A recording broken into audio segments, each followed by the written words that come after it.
मैं डोगरा स्वाभिमान संगठन की तरफा और अपनी तरफा जय डुग्गर जय डोगरा सारे ही जम्मू के वासियों की और खास करिए मुंबई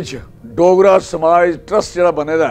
क्या बात है लोगों की सोच की थोड़ी बहुत अच्छी सोच है। क्या वधिया तुसें अपने डोगरें की यूनाइट किया बॉम्बे और अस जम्मू के लोग इतने यूनाइट नहीं है जिन्हें यूनाइट करने अस चले ने अस थोड़ी भी राय लैगे जी राय कहने जम्मू सारा डुग्गर प्रदेश के टॉप और जेडे अधिकारियों को वंचित है उसी ठीक करग बराबर करग और सारे डोगरे इस लोहड़ी एक परिवर्तन ले आ लोहड़ी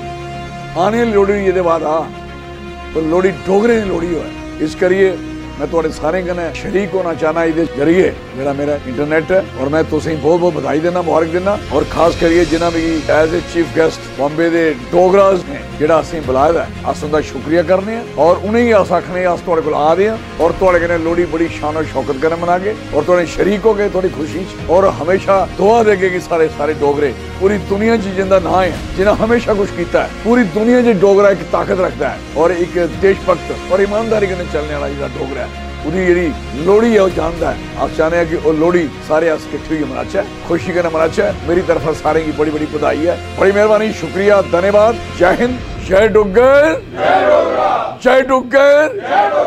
जय डुग्गर जय हिंद।